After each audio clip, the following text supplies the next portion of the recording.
tao. 8. O Yahweh, na aming Panginoon sa buong mundo'y tunay kang dakila, iyong papuri abot sa langit. 2. Pinupuri ka ng mga batat bagong silang, ikaw ay nagtayo ng isang tanggulan, kaya't natahimik ang lahat ng iyo'y kaaway. 3. Pinagmasdan ko ang langit na gawa ng iyong kamay, pati ang buwan at mga bituin na iyong inilagay. 4. Ano ba ang tao upang iyong pahalagahan, o ang anak ng tao upang iyong pangalagaan? 5. Nilikha mo siyang mababa sa iyo ng kaunti. Pinuspos mo siya ng dangal at ng luwalhati. 6. Ginawa mo siyang pinuno ng lahat ng iyong nilikha. Sa lahat ng mga bagay siya ang iyong pinamahalaga. 7. Mga tupa at kawan, pati na ang mababangis. 8. Lahat ng ibong lumilipad at mga isda sa karagatan at lahat ng nilikha na sa karagatan. 9. O Yahweh, sa aming Panginoon, sa buong mundo'y tunay kang dakila. Ang salita ng aawit. Amen po. Back to you, sis. Yan. Sa mapagpalang araw muli, isang magandang umaga sa bawat isa sa atin. Ayan. Sister Rinya, salamat sa awitin, salamat sa testimony.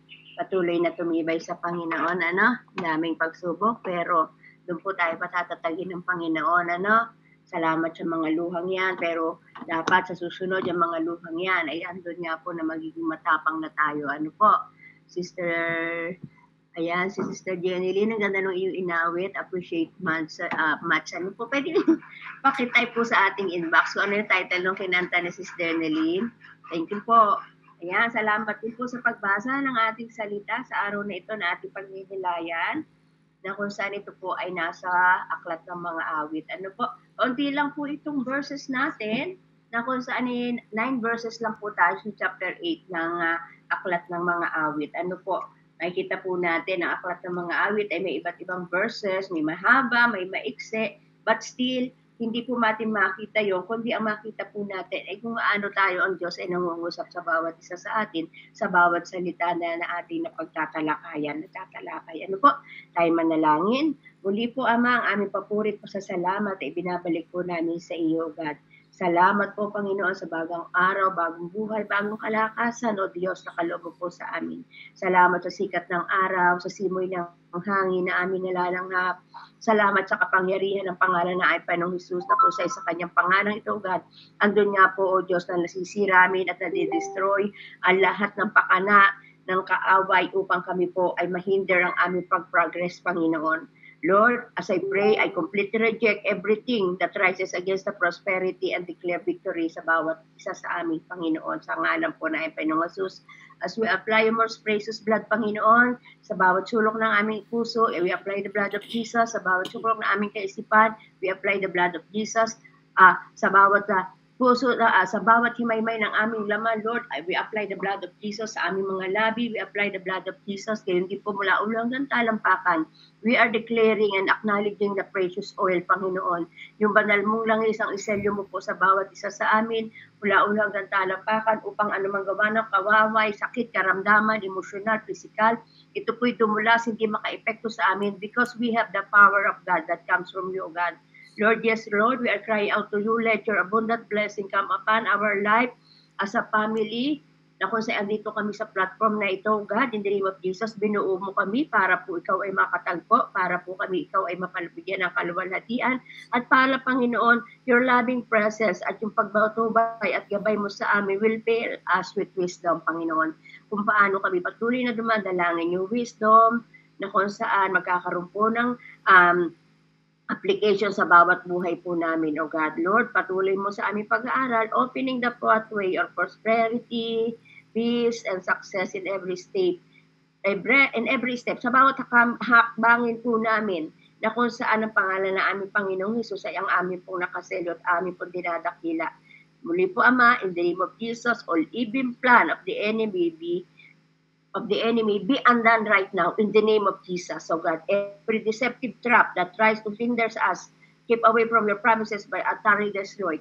Pinupukaw namin, sinasansala namin ang gawa ng kadiliman sa aming mga buhay. Wala kang kapangyarihan dahil kami po'y punong-puno ng pag-asa, punong-puno ng pananampalataya, punong-puno ng pananalig sa iyo, God. At patuloy, Panginoon, makalakad kami sa iyong divine protection and grace throughout these days at sa mga susunod pang mga araw. Lord, sa ngalan po ng aming Panginoong Jesus, patuloy yung guidance mo, yung pagbabantay mo sa amin ay sumaamin. Through the mighty name of Jesus, we pray. Amen and amen. As we acknowledge the presence of the Holy Spirit, thank you, Holy Spirit, being our guide, being our protector, being our teacher and guide, O Lord Spirit. We acknowledge you. Thank you so much, Father God.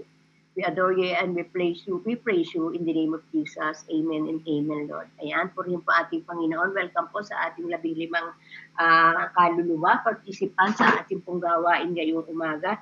Ito nga po yung binasa sa atin ng ating kapatid, ang kadakilaan ng Diyos at ang karangalan ng tao. Ang title po naman sa akin. So, ayun po.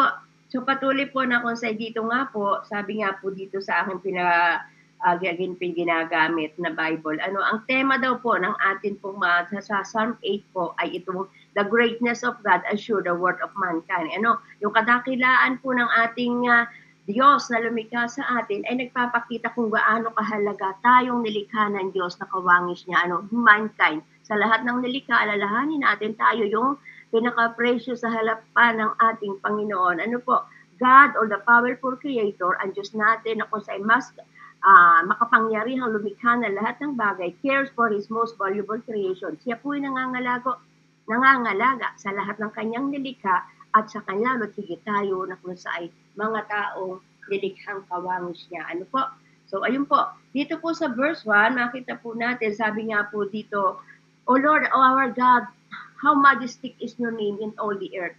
Ikaw, Yahweh, Panginoon namin, laganap sa lupa ang iyong liningning at hanggang sa langit lagi kang pupurihin. Ayan, habang tayo po nag-aaral personally, habang po tayo ay nag-meditate na salita ng ating Panginoon day and night. Dahil meron po nga po tayong platform, maga't gabi, ay meron po tayong gawain sa harapan ng ating Panginoon. Ako sa salamat dahil nabibigyan tayo ng Panginoon ng time management para po tayo ay patuloy na makaniig natin siya araw-gabi, tanghali, na kung saan siya po ang dinadakila at niluluwalhati. Dito po sa sinabing ito, dito po sa portion na ito ng Psalm 91, Psalm 8, verse 8, ay naandun nga po na kung sa ito din po ay na-quoted sa New Testament applied to Christ. Ito pong awiting ito, verse 1 na ito po ay nagpapatungkol sa ating Panginoong Jesus. Na ang sabi nga po, ikaw uyay Panginoon namin, laganap sa lupa ang iyong luningning at hanggang langit lagi kang pupurihin. Kung titingnan po natin sa 1 Corinthians chapter 15:27, magkukot lang po ako ng ilang mga verses, sis na tayo po, ikaunti lang po itong ating verses. Dito po sa unang Corinto chapter 15 verse 27, sabi nga po dito, kasi nga po sabi nga po dito ay marami pong na-quote o nakuha dito sa mga verses na ito na kung saan ay ini-apply din po sa bagong tipan. So dito po sabi nga po ni Pablo sa unang Corinto chapter 15 verse 27, ganito ang sinabi ng kasulatan, ang lahat ng bagay ay lubusang pinasuko sa kanya ng Diyos. Sino yon? Ngunit sa ating Panginoong Jesus, ngunit sa salitang lahat ng bagay, maliwanag na hindi kasama rito ang Diyos na siyang naglagay ng lahat ng bagay sa ilalim ng kapangyarihan ni Kristo. So ito po yung sinasabi na kung saan dito ini-apply po ito sa bagong tipan. Jesus became human. Naging tao ang ating Panginoong Jesus sa siyang salita. Sabi nga po sa unang Juan, diyan sa Bible po chapter ng ng John, Gospel of John 1:14, naging sa tao ang salita at walang iba kundi ating Panginoong Jesus. Jesus became human, just a little lower than the heavenly beings. Sabi nga po kasi dito sa verse 8 na kung sabi nga po ay at lahat ng ibong nasa himpapawid at maging sa isda sa ilalim ng tubig. So kumbaga, tayo kung saan ito pinatutungkol sa ating Panginoong Jesus at ang sabi nga po dito, and He will arise or who belong to Him above heavenly beings when He comes to reign over the new heaven and new earth. Jesus is the only person who perfectly reflects the gods. So pinakita na ang ating Panginoong Jesus, ang mismo na kung sa refleksyon ng ating Ama sa langit sa pamamagitan ng ating Panginoong Hesus na siya ay magkatawang tao na kung sa'y nakapiling nakasama ng mga tao noong unang panahon lalo't ang kanyang 12 disciples. Ano po? So dito makita po natin na kung sa Jesus is the only person who perfectly reflects God's image. Kaya nga sabi po sa Galatians 2:20 ni Pablo, I am no longer live, but Christ lives in me. Ano po? Hindi na tayo ang nabubuhay. Habang tayo nag-aaral ng salita ng Panginoon, makikita po natin na binabago ng Panginoon ang buhay po natin. Kasi sabi nga po sa Galatia 2:20, ay at kung ako may buhay, hindi na ako ang nabubuhay, kundi si Kristo ang nabubuhay sa akin. At habang ako'y nasa daigdig, namumuhay ako sa pananalig sa anak ng Diyos na umibig sa akin at nag-alay niya kanyang buhay para sa akin. So, yun po pinakikita po sa atin habang tayo po ay nagmamature. Ano po, pinakikita na hindi na po yung makalaman natin ang magadaig sa atin, kundi yung kung paano sa ating Panginoong Jesus ay namuhay dito sa daigdig ng walang pagkakamali, hindi nagkasala. Bagamat sa atin, imposible pa dahil nga po makalaman pa tayo, pero sa abang ating pinag-aaralan, minemeditate ang salita ng ating Panginoon, makukuha po natin, magaganap po natin sa ating sarili na tayo ay tunay na maging kawangis ng ating Panginoon. Ano po? Yung kumbaga sinasabi nga po na kung saan meron nagsasabi, ganyan naman tayo mga Kristiyano, ganyan tayo mga Kristiyano. Pero being a Christian, dapat nga po ay nababago natin ang ating sarili as we go along ng pag-aaral ng salita ng Diyos. Anong nilalakaran po natin? Ang salita ng ating Panginoon na ating nalilimit. Kasi nga po, habang pinag-aaralan po natin ang salita niya, naandun yung application na dapat nakikita po sa atin. Naisa sa buhay po natin yung lagi. Ano po, na kung saan ay makikita po, yun ang uso sa atin ng ating Panginoon. Sa Colossus 1:15, sinabi din po, sabi din po dito sa Colossus 1:15, meron po nga kaming mga manok sa harapan ng aming bahay. Hindi po sa amin yun, sa kapitbahay, ay merong concert sila. Sa Colossus 1:15, sabi po dito, si Kristo ang larawan ng Diyos na di nakikita at siyang may kapangyarihan sa lahat ng nilikha. So ito po, makita nga po natin sa sinabi nga po dito sa ating pong pinag-aaralan, ikaw o Yahweh, Panginoon namin, laganap sa lupa ang iyong binigning at hanggang sa langit lagi kang pupurihin. Kaya nga po, sa atin pong mga programa, hindi po natin na kung sa yung pagpupuri natin ay lagi tayo may awitin, lagi tayo may nahandog na pag-aawit sa Kanya at maging yung ating mga sarili, inihahanda natin, ano nga po, sa ating pakikinig ng Kanyang salita. Hindi po natin binabaliwala yung salita ng ating Panginoon dahil po yung sabi nga po, ito yung pinakamahalagang bato o perlas na kung saan sa atin, sabi nga po, ay yung isang mangangalakal, nung makita niya may mahalagang perlas sa lupang yon, pinagbili niya lahat ng kanyang ari-arian at kinuha yung perlas na iyon. Ano po yun? Yung po yung kaharian ng Diyos na kung saan ay atin po pinagninilayan araw-gabi sa mga platform po natin. Ano po? At doon nga po makikita po natin mga kapatid na kung saan pag tayo nga po yakap-yakap natin ang salita ng ating Panginoon, ang buhay po natin automatic na babago sa anong paraan sa pamagitan ng ating pagsunod sa kalooban ng ating Panginoon. Tingnan po natin si Sister Shirley, ano po, na kung sa'y punong-puno siya ng pag-asa, bagamat siya nag-undergo ng chemotherapy, at alam po natin, we are claiming na yun ay nag-undergo siya, pero malalampasan niya lahat yun. Dahil marami po akong nakita, nasaksihan, nagkaroon ng cancer, nag-undergo sa iba't ibang procedure, pero nakasurvive at buhay na buhay sa ngayon. Kaya we are claiming na si Ate Shirley, kasupanan ay tunay na pagtatagumpayan niya yung nag-undergo siya ngayon. Bakit? Kasi yung kanyang pananampalataya, pananalig, na hindi siya namawala ng pag-asa. Isa yun na kung saan makikita natin buhay na patutuo pagdating ng panahon. Dahil kasama din siya sa kanyang pananalangin, kasama natin siya sa kanya kung saan ay parang journey na ginalakaran ngayon ni Ate Shirley, na kung saan ay ni Ate Nina, na kung saan ay normal naman po sa atin na magkaroon tayo ng ganun pasangin. Hindi nga lang po pare-pareho, pero makita po natin, maging matapang po tayo sa ginagawang ito ng ating Panginoon sa buhay po natin, na kung sa pamamagitan ng ating patuloy na paglalim ng pananampalataya, pananalig sa ating Panginoon. Dahil kung pangahawakan nga po natin ang salita ng ating Panginoon, a thousands of promises, ano po? I will never leave you nor forsaking you. I am the great healer. I am a great provider. I am a God of peace. Marami. Na kung saan dapat sa ganito, na kung saan ako po kasi yun ang nararanasan ko . Ano, na kung saan pag si Lord po andun, na kung saan may dumadaan sa ganyang magpasubok, ay andun nga po, si Lord lang ating doon lang tayo maglilinon. In Jesus' name. Hallelujah, hallelujah. Ayan po, pumipilig na naman ang Espiritu. Ayan, purihin po ang ating Panginoon. Ano po? Oh, Holy Spirit, oh God. Hallelujah. Sa verse 2, awitan lagi yung mga bata na wala pang malay at sariling diwa. Matibay na moog, ikaw ang naghanda. Laban sa kaaway, kalabang masama.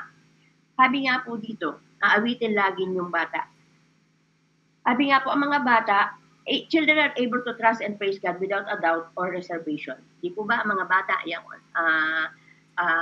sa buhay po ni Sister Annalyn, panay bata ang ministry niya sa pakapanahunan. Ano? Di ba ang mga bata, pag ating tinuruan, magbilis, opo, sabi lang, gano'n lagi sila. O, di ba? Si Jesus, gano'n, opo. Di ba? Gano'n. So, sa atin po, parang gano'n, as we grow older, habang tayo umiidad, the more na kung saan ay kailangan po natin na makilala ang ating Panginoon. Sabi nga po, ang ating pananampalataya ay parang maging kagaya ng bata na kung sa'yo nagtitiwala, walang pag-aalinlangan, na yung ating salita ng ating Panginoon ay panghahawakan po natin. Na kung sa'yo hindi natin i-reject, bagkus Lord, di ba? Kaya Lord, di ba sabi ng salita mo, ganito, ganyan. Kaya nga po, yung pag sinabi natin sa ating pananalangin, na kung saan ay itatagubilin kita sa aking mga anghel, o di ba? Hindi mo, dumapa ka man sa mga bato ay hindi ka maaano. Di ba sabi ng ating Panginoon, ano po sa kanyang salita, at yun yung panghawakan po natin. Dahil ang Diyos po natin na hindi sinungaling, siya ang Diyos na matapat sa bawat isa. Ano po? As we get old, sabi po, ask God to give you a childlike faith. Hingin daw po natin na maging kagaya ng bata ang ating pananampalataya na walang pag-aalinlangan, patuloy nagtitiwala. Sabi nga po dito, removing any barriers to having a closer walk with Him. And sin anumang magangkad lang. Problema man yan, kabigatan man yan, sakit man yan. Sabi nga po, remove the barriers. Ano yung mahadlang sa ating pananampalataya? Kawalan. Na kung saan, na kung saan ay kawalan ng pera, o kawalan ng pag-asa, panghihina, mga kapatid, nandiyan lagi si God. Na kung saan ay nagbibigay sa atin ng comfort and peace. Yakapin lang po natin lagi pagtiwalaan ang kanyang salita na ating na-meditate. Remove barriers to have a closer walk with Him.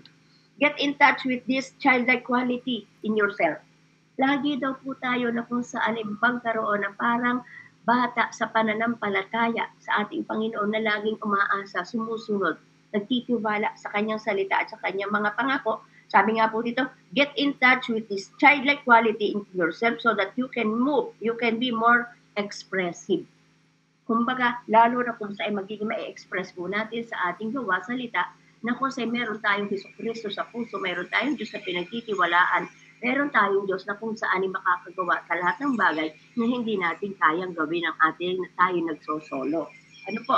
So, isang bagay na makita pa po natin dito, sabi nga po dito, ay sa verse 4, sabi nga po dito ay, sa verse 3, ang likha mong langit kung aking pagmasdan, pati mga tala, bituin at buwan, ano nga ang tao upang iyong alalahanin, ay ano nga siya, na sukat mong kalingain. Ano po? Sabi nga po dito, sabi nga po sa verse 4, what is man that you are mindful of him, the son of man that you care for him?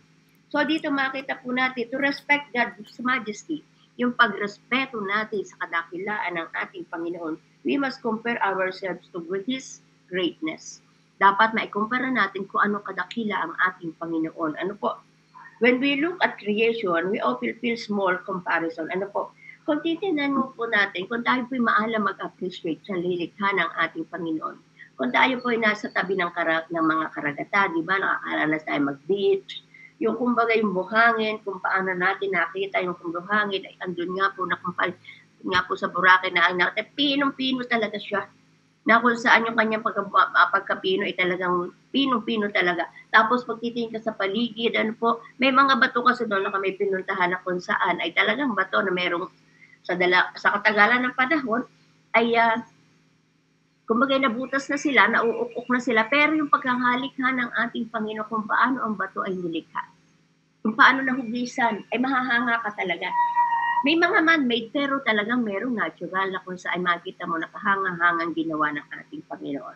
Kung naranasan natin po ang sumakay tayo sa eroplano, na kung saan na yung pag-akyat ng eroplano sa pagkatapos tayo ay nasa ibabaw na ng ulap na natatanaw natin ngayon, At pag tayo nasa ibabaw nun, so makita po natin kung paano siya ay pag yung refleksyon ng araw sa ulap, yung liwanag niya na kung sa iluningning ng ulap sa refleksyon ng araw, ay andun na kahanga-hangang tanawin. Nakahanga-hanga na kung sa maalala, Lord, salamat sa iyong mga nilikha. Yung mga punong malalaki, di po baga, kung tayo na andun nakakapunta tayo sa mga pagmamasyal natin, sa mga creation ni Lord, makikita po natin, minsan sa Baguio, di ba? Yung mga pine tree na pagkatataas na sunod-sunod, ano po, na kung sa'y makikita natin kung gano'ng kataas, kung paano yabog yung kanilang mga puno. So, yung mga ganong bagay, makikita po natin, irespeto daw po natin ang ating Panginoon sa kanyang kadakilaan kasi nga po, yung kanyang kadakilaang yun ay makikita natin sa kanyang mga nilikha. Yung karagatan, na kung saan makikita po natin, na kung saan ay pagsakay mo sa isang ferry boat, ay yung kalaliman ng tubig, makikita mo yung linaw ng tubig, tapos yung mga batong makikita mo sa kapaligiran, sa gitna ng karagatan, at yung alo ng tubig, na kung saan yung salpok ng malalakas na alo, kasi minsan may sasalpok ang mga alon sa sinasakyan ng ferry boat. Ano po? Yun yung mga bagay na kung saan ay habang pinagmamasdan mo, kung tayo ay isang tunay na mananampalataya at nakikita at nakikilala natin ang ating Panginoon, makikita po natin how God created the earth. At siya lamang po makakagawa nun. Kaya nga sabi nga po, when we look at creation, we often feel guilty na kung saan ay tayo po, yung comparison natin.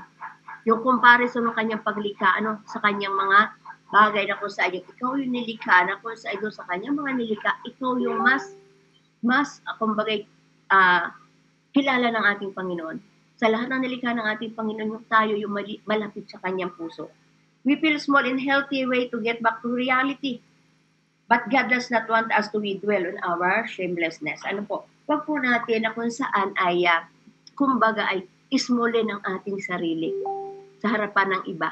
Dahil tayo po'y nilikha, minsan sasabihin nga po natin, ay tao lamang po ako. Yes, tao nga lang po tayo. But see to it na maalalahanin po natin, we have been created. Sabi nga po dito, nilikha mo ang tao na kawangis mo. Diba? Yung mga sinabi niya, kawangis tayo ng ating Panginoon. Kaya nga po tayo nag-aaral ng salita ng Diyos para dito pa lang sa lupa. Upang makita natin, maunawaan na tayo ay halos kapantay na kung saan ginilikha tayo ng ating Panginoon. Ano po? Sabi nga po dito, humility means power respect of God, not self-depression. Ano po? Kumbaga, yung ating pagpapakumbaba sa harapan ng ating Panginoon, nagpapakita na kung saan, andun nga po na kung saan nire-respeto natin ang ating lumikha sa atin. Ano po? Kumbaga pag sinabing na not self-depreciation, huwag po nating maliitin ang ating sarili sa harapan ng ating Panginoon dahil tayo nga po nilikhang kawangis niya na kung saan ay pinahalaga ng ating Panginoon. Ano nga po, kung makikita po natin sa Genesis, nilikha tayo ng ating Panginoon. Sabi nga po mula sa alikabok at tayo po nilikha sa pamagitan ng kanyang mga kamay. Lahat ng bagay sa paligid na ating nakita, mga puno, mga hayop, karagatan, lahat ng laman ng karagatan, nilikha ng ating Panginoon mula sa kanyang salita.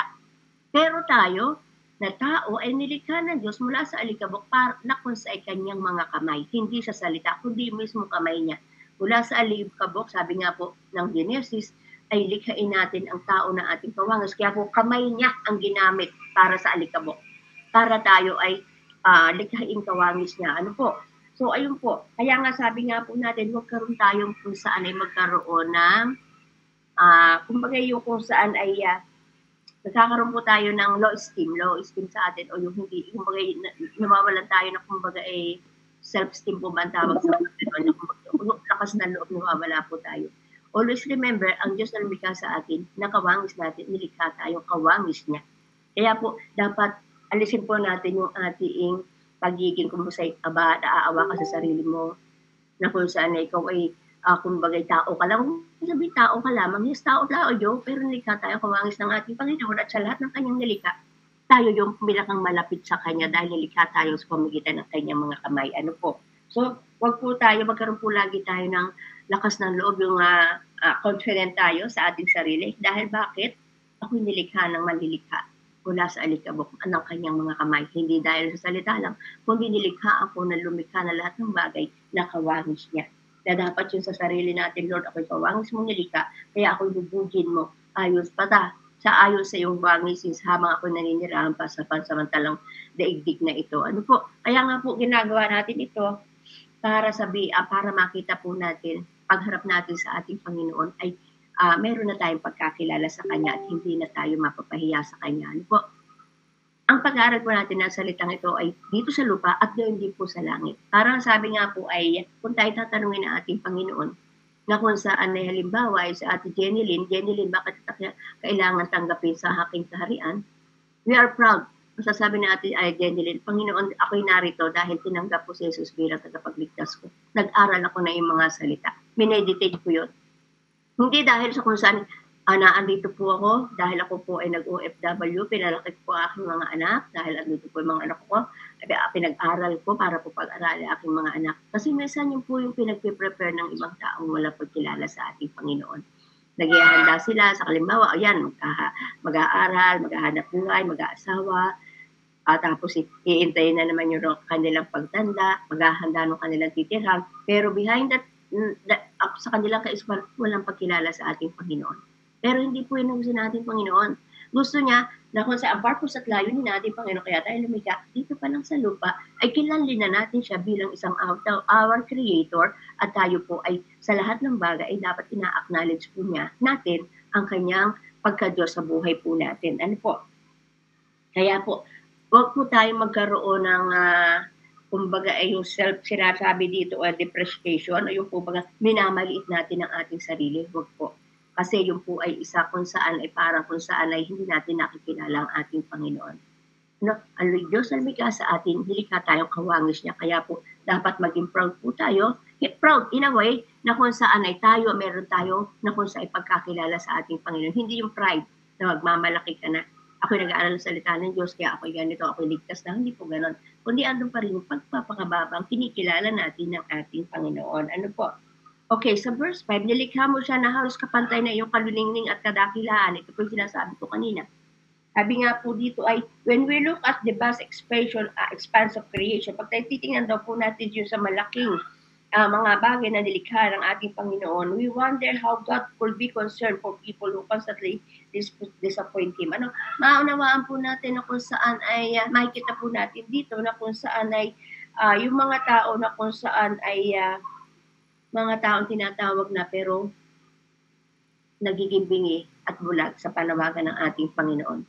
Yun nga po yung ginagawa ko po ngayon. Ano sa atin po mga nagdi-disciple, sa atin po nagpa-Bible study, sa mga humahayo, ano po, nakakayalungkot nga po na kung saan ay yung pong mabuting binhi ang iniaalok natin sa pamagitan ng pag-Bible study at salita ng ating Panginoon dahil ata sa atin ay tinatanggihan. Sabihin na inuuna yung labahin, inuuna yung mga kabalahan, inuuna yung kung anong bagay na araw-araw naman po ang hindi nila binibigyan pansin yung mahalagang bagay mula sa Panginoon na kung saan, kaya nga sila tayo nabubuhay dito ay para sa Kanya, ayun po ay dahil sila nga po ay bulag at bingi ang espiritual na kung sa isa kanila, ang pag-aaral ng salita ng Diyos ay kakornihan, kaabalahan, pero salamat sa ating Panginoon. Dito po sa ating platform, andito tayo. Bakit? Kilala natin ating Panginoon. Pinahahalagahan natin ang kanyang salita. Ina-acknowledge niya ang presensya niya sa bawat buhay po natin. Ano po? So, ito po yung grace and mercy sa ating Panginoon dahil sa pagtawag niya, tumugon tayo. Nakakalungkot nga lang po na kung sa pag minsan ba, magbibisita ka, nag-set ng schedule, sige, sister, pwede po sa ganong araw ka nalang bumalik. Siyempre, sila yung nagtakda, tuwa sa puso mo, nagtakda sila, yan tuwa naman. Ay pero pagbalik mo noon, wala. Inalisan, umalis. Sabi, ay wala dito, umalis. So kumbaga, hindi nila ina-acknowledge. Ay, mas mahalaga, dahil bulag nga sila, pinahahalaga nila yung mga bagay na kung saan ay, sa alam nila, ayun ang mahalaga sa kanila. Which is dahil hindi nila alam na yung aming pag-uusapan at yung aming pong pag-aaralan ay mahalaga sa lahat ng bagay. Walang iba kundi ating Panginoon. Ano po? So, yun po, minsan nakakalungkot, pero patuloy na gumagawa tayo ayon sa atas ng ating Panginoon. Ano po? Hindi po tayo, kumbagay, minsan maiinis, pero aalisin natin yon sa puso natin dahil ando ng Panginoon, Holy Spirit, na kung sa'yo sinasabi, anak, hindi naman ikaw ang inaniwan. Hindi naman ikaw ang nandun sa kundi ako. Kaya po yung passion natin, huwag nating alisin sa mga gawain ng ating Panginoon dahil ang Diyos po ang nalulugod sa ating mga ginagawa. Sabi nga po dito, God created us only a little lower than Himself or the angels. Kaya nga po, nilikha mo siya na halos kapantay ng iyong kuliningning at kadakilaan. So ano nga po dito? Sabi nga po dito, kumbaga andun nga po, the next time you question your worth as a person, remember that God consider you as a highly valuable. Kinukonsider po tayo ating Panginoon, napakahalaga sa harapan ng ating Panginoon.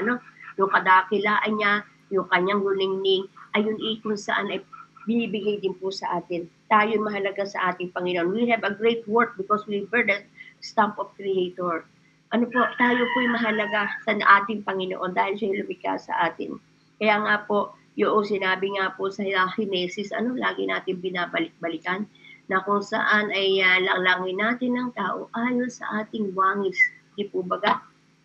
Kung ating pong titingnan, sa Genesis, sabi nga po, ito lagi nagpapaalala sa ating Genesis chapter 1, ito paulit-ulit nating nababasa, nababalik-balikan. Sabi nga po, Genesis chapter 1, verse 26 and 27. Sabi nga po dito, and then God said, let us make man our image and likeness, and let them rule over the fish of the sea, birds of the air, over the livestock, over all the earth, and all over creature moving along the ground. Verse 27, so God created man in His own image. In the image of God, He created him. Male and female, He created him. Tayo po yun. Na kung saan ay kapantay halos, sabi nga po, halos kapantay ng iyong liningning at kadakilaan. Kaya po natin na kung saan ay mamaliitin ang ating sarili. Dahil tayo ang lumikha sa atin, na kung saan ay kawangis ng ating Panginoon. Pag po natin kung saan ibinibigyan ng kung saan. Kasi pag minamaliit natin ang ating sarili, parang ang Diyos ang minamaliit natin. Kaya nga po mga kapatid, yung nakikita po natin kung saan ay mga taong grasa, mga taong may hirap, mga taong namamalimos, mga taong walang-wala, mga taong may deformities, may affirmities, mga disabled. Huwag po natin sila na kung saan ay kaiinis ang kayayamutan. Kasi yung lumikha sa iyo at lumikha sa kanila ay iisa. Kaya nga po pag tayo ay nanlait ng mga tao na kung saan mahirap, yung mga kung saan may deformities, yung kung saan ay nanghihingi, huwag po natin silang kumbaga i-reject, kundi igalang at irespeto natin ang kanilang pagkatao. Although sometimes mayayamot tayo, pero dapat isipin po natin, kasi halimbawa nga po, yung mga badyaw, minsan nasakay ka sa jeep, bigla na lang aakyat, babae, lalaki, may saklang na bata, mamimigay ng envelope, pero on the other part of your side, ng iyong puso, sabi nila, habag ka. Dahil kung sino yung kumbaga, sabi nga po sila ay mga kung sa'y ginagamit ng mga taong walang puso, wala silang kamalayan. Pero maisip po natin, ang Diyos din po ang lumikha sa kanila, gaya ng paglikha sa atin. Iisa ang lumikha sa kanila. Kaya, in the meantime, hindi po natin sila lalaitin, pagkos yung kahabagan ng Panginoon. At kung makakatulong tayo, ay bigyan na po natin ng pagtulong sa kanila. Another thing, sabi nga po dito, because God has already declared how valuable we are at Him, dineclare natin yung Panginoon, kasi nga po sa Genesis 26:27, kung paano tayo mahalaga sa ating Panginoon, andun nga po, we can be set free from feelings of worthiness. So, palayain daw po natin ang ating mga sarili sa mga kung saan ay yung, kumbaga tayo nag-iisip na tayo, wala naman akong halaga. Kumbaga yung ating self-pity, nagsa-self-pity. Noon, meron ako niyan, self-pity. Pero habang pinag-aaralan ko ang salita ng Diyos, habang lumalago, nakikita ko na mahalaga nga pala ako sa harapan ng ating Panginoon. Kaya ikaw at ako, mga kapatid, mahalaga tayo sa ating Panginoon. Whatever the situation we have sa ating buhay, anumang sitwasyon meron tayo, mahalaga tayo sa ating Panginoon. Lahat ng bagay, ipinahalaga niya para sa atin. I-acknowledge po natin yung pagpapahalagang yun ng ating Panginoon sa buhay po natin. And then, dito po sa verse 6, you made him ruler of over works of your hands and you put under his feet.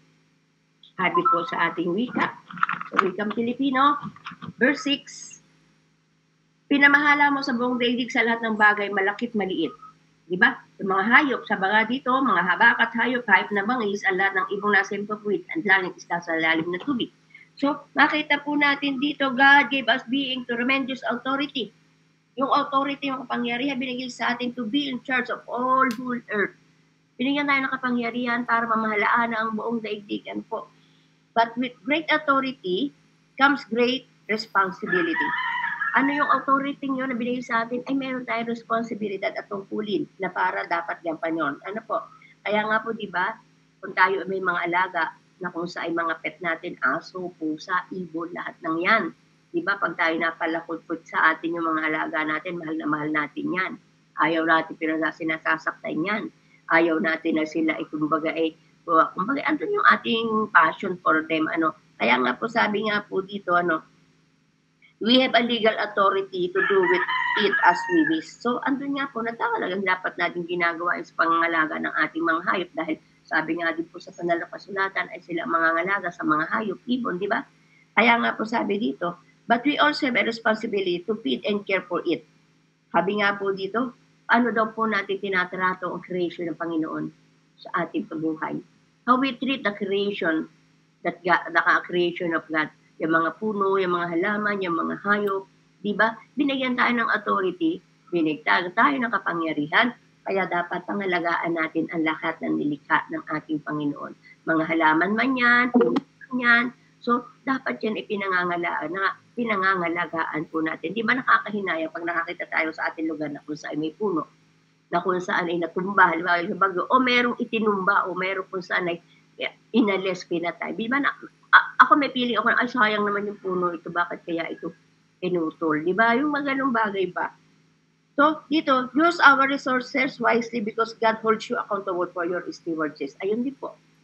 Ano pinagkatiwala sa iyo ng ating Panginoon? Hanap buhay, yung talento mo, yung potential mo, yung resources mo, lahat po yan, pahiram ng ating Panginoon. Paano natin ito ginagamit? Paano natin ito kung saan paano tayo nagiging accountable sa paano natin pinangangalagaan niyang binigay sa atin ng ating Panginoon. Sa mga tao na kung saan ay walang pagkakilala sa ating Panginoon, sabi nga, iniisip nila, ay effort ko ito. Nag-aral ako, nagtatrabaho ako, akin to. Behind the scene, hindi nila, yung mga tao walang pagkakilala sa ating Panginoon. Kumbaga, hindi nila pinahalagaan ang mga tao, ang mga bagay na binibigay ng ating Panginoon sa kanila. Isip nila, sila nag-effort, sila yung nag-aral, sila nagtatrabaho, and behind that, hindi nila naunawaan na yun, ipahiram ng Diyos. Tayo, nag-aaral na salita ng Panginoon, ina-acknowledge po natin yung mga bagay na pinagkatiwala sa atin ng ating Panginoon. Yung mga potential na yan, yung mga character, yung mga gifts na yan, na dapat napapatungkol sa ating Panginoon. Siya ang napapapurihan. Di po baga? Kaya nga po nakakalungkot yung mga kung sa mga artista, mag-isiyaman na, yung mga kung sa mga sikat na mga aawit, na kung sa hindi kinikilala ang Panginoon, lalo na po ngayon sa ibang bansa, krampad sila, na kung sa minsan pa nga po, ay inire-reject nila ang Panginoon. Pero andun nga po, nakita natin na meron kaagad na kung saan ay circumstansya, meron kaagad na consequences kung kanila pong tinidisregard o binabaliwala ang ating Panginoon. Pero tayo mukhang kumikilala sa Kanya at lalapan natin siya nakikilala, andun na kung sa'y dapat lagi natin na-appreciate si God sa potential natin, sa mga kakayanan natin, sa hanap buhay natin, sa resources natin. Kaya nga po sabi, yung resources na yan ay dapat ay nabiyaparangalan natin ng ating Panginoon. Nabibigyan natin ang karangalan ng ating Panginoon sa lahat ng meron tayong ipinagkatiwala sa ating Panginoon. Sabi po sa buong daigdig, ikaw Yahweh namin, verse 9, last verse, ang banal mong ngalan ay dadakilain. So makita po natin, laging pagsamba, laging mataas na papuri, laging kung saan ay mataas na kung sa ipaglilingkod sa ating Panginoon. Kasi sabi nga po ni Haring David, dito sa verse 9, nakaklat ng mga chapter 8, kasi si Haring David po ang sumulat nito. Ay ang banal mong pangalan ay dadakilain. Ikaw Yahweh, sabi nga po sa buong daigdig, ikaw Yahweh namin, ang banal mong ngalan ay aming dadakilain. So andun nga po yung respeto paggalang na pinakikita ni Haring David sa kanyang sulat na ito. Sa maraming awitin na kung saan nilikha ni Haring David, laging nagbibigay siya ng papuri pagdakila. Kaya nga sabi nga po dito, yung greatness, yung kadakilaan ng ating Panginoon ay nagpapatunay na kung saan ay kung paano tayo kahalaga sa Kanya. Sabi nga po, yung kapangyarihang ito na lumikha sa akin ay kung saan ay pangalagaan natin at nangangalaga sa atin ng ating Panginoon. At ganoon din po tayo, vice versa. Kung paano tayo pinangangalagaan ng ating Panginoon, pinuprovide na lahat ng bagay, iniingatan, dumamas ng pagsubok, andun pa rin ang pagmamahal ng ating Panginoon, yung panghawakan po natin, Pati ba, naku, lalo tayong tumibay dahil ang Diyos na lumikha sa atin, ay andun nga po, He is a God of love. Siya yung Diyos ng pag-ibig. Dumadaan man tayo sa mga pagsubok, mahal pa rin tayo ng Panginoon. Hindi ibig sabihin, hindi tayo mahal, kundi pinadadanas natin lang yun sa atin upang patuloy natin siyang mahalin, kilanlin, paglingkuran na kung sa'y ayon sa panawagan sa atin ng ating Panginoon. So, ayun po, purihin Panginoon, tayo manalangin, Muslim pa Ama, ang papurit pagsasalamat ay ibinabalik po namin sa iyo, God. As we go along sa pag-aaral po namin ng iyong mga salita, patuloy mo aming pagtibayin ng aming po mga pananalig at pananampalataya na kung saan ikaw po ang magbibigay kay Papa at Nubay at gagabay Holy Spirit. Lord, thank you, Panginoon, to empower us. Thank you, God, for kung saan ay ikaw po ang patuloy na magbibigay sa amin ng grace, power, strength, and determination na lagi namin kailangan. Lord, patuloy mo kami punan ng kalooban mo sa buhay po namin upang patuloy na kami makagawa ayon sa iyong naisin, O God. Lord, patuloy na dalangin ko, patatagin mo at patuloy mo itagdagan ang aming kapasidad at abilidad na makalakad kami sa mga kung saan at mahalin namin ang aming kapwa. Kung paano ginawa ng aming Panginoong Hesus na mahalin kami, maipadamanay po namin ang pagmamahal na iyon sa aming kapwa, Panginoon. Lord, give us commitment to love one another. Huwag po kaming matakot sa mga bagay na hindi naman pa nagaganap. Dahil yung pong liwanag mo, Panginoon, ay patuloy na yung ilaw mo, Panginoon, ay patuloy na magliwanag sa aming mga daraanan, Panginoon. Lord, lead us to the path that filled with blessing and glory, O God, in the name of Jesus. Lahat ng ito, papurit pa sa salamat ay sa iyo lamang, Ama. Bless mo, Panginoon, ang aking mga kapatid, pagpalain ang mga bawat isa, kay Sir Andrian, kay Ate Billie Jean, kay Ma'am Cristeta Samper, kay Ma'am Andrea, kay Sir Rene, kay Ate Shirley Kasupanan, kay Ma'am Annalisa Capili, Benita Tabula, Panginoon, bless, O God, sa kanilang pong mga ginagawa, ikaw po ang maghari, kay Sir kay Ate Veronica, kay Sir Malens, kay Lisa Liban, kay Ma'am Annalyn, kay Kelly Alor na naandito sa loob ng platform at maging wala dito, Panginoon, kay Sister Beverly, kay Pastor Milo, sa lahat ng iyong mga anak na narito sa platform na ito, Lord, patuloy na yung patnubay at gabay mo yung sumaamin, O God. For all our needs, ikaw po ang magsusupply sa aming po mga kalugol, naguguluhan man kami, ikaw po ang Diyos ng kapayapaan, nangangailangan po na kami, ikaw po ang magpo-provide. Lahat ng ito, God, ay binibigay namin sa iyo, papurit ko sa salamat. All the glory is yours alone, O Father. In the mighty name of Jesus we pray. Amen and amen. Ayan po. God bless.